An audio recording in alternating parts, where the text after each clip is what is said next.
Bienvenido a una lección sobre la coloración de los bordes y el índice cromático. El número cromático de un gráfico nos dice acerca de cómo colorear vértices, pero también podríamos preguntar sobre el color de los bordes al igual que con el vértice. Podemos insistir en que los bordes que están adyacentes tengan un color diferente. Aquí pensamos en dos bordes como adyacentes si son incidentes con el mismo vértice como mínimo. Número de colores necesarios para una correcta coloración del borde de una gráfica G se denomina índice cromático o el número cromático del borde de G escrito K'D de G. La coloración del borde se refiere a la idea de colorear cada borde de la gráfica. Se dice que el color de los bordes es adecuado si cada incidente de H en el mismo vértice es de un color diferente, o a menudo solo decimos el color del borde es adecuado si cada borde adyacente es de un color diferente. El índice cromático de G es el menor número de colores necesarios para obtener un color de borde adecuado, lo que nos lleva al teorema de Brooke, que es muy útil para determinar el índice cromático de una gráfica, ya que en la gráfica G el índice cromático K'D de G es del G o del G+1.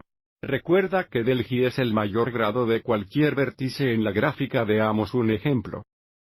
6 amigos deciden pasar la tarde jugando al ajedrez. Todos jugarán con todos los demás una vez que tengan muchos juegos de ajedrez, pero nadie quiere jugar más de una partida a la vez. Última hora, ¿cuántas horas durará el torneo? Comenzamos representando a cada jugador con un vértice, y poniendo una ventaja entre todos los vértices, ya que todos juegan con todos. Quiere que en este caso obtengamos la gráfica K6, la gráfica completa en 6 vértices que se muestra aquí a la derecha. Debemos colorear los bordes que representa cada color.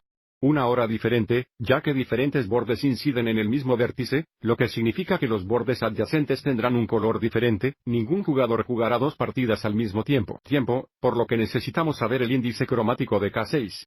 Para ayudarnos a hacer esto, usaremos el teorema de Brooks para comenzar a notar que cada vértice tiene grado 5, lo que indica del G es igual a 5. Si del G es igual a 5, entonces el índice cromático es 5 o 5 más 1, que es 6, y ahora veamos si podemos determinar un color de borde adecuado.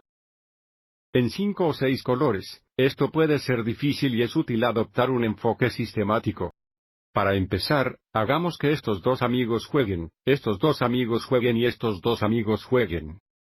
A continuación, haremos que estos dos amigos jueguen, estos dos amigos jueguen y estos dos amigos jueguen. Fíjate que hasta ahora los bordes adyacentes tienen diferentes colores. Ahora vamos a hacer que estos dos amigos jueguen, estos dos amigos jueguen y estos dos amigos jueguen. Sabemos que hasta ahora tenemos 3 colores diferentes. Todos los bordes adyacentes tienen diferentes colores. Para el cuarto color o la cuarta hora, haremos que estos dos amigos jueguen con estos dos amigos. Jugar. Y estos dos amigos juegan de nuevo. Todos los bordes adyacentes todavía tienen diferentes colores y luego usando el quinto color, que será la última hora de juego, hará que estos dos amigos jueguen, estos dos amigos jueguen y estos dos amigos jueguen. Observe que todos los bordes adyacentes tienen diferentes colores.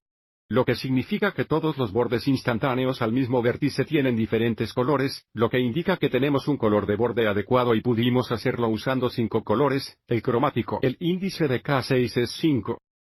Por lo tanto, los amigos jugarán durante 5 horas. Espero que te haya resultado útil.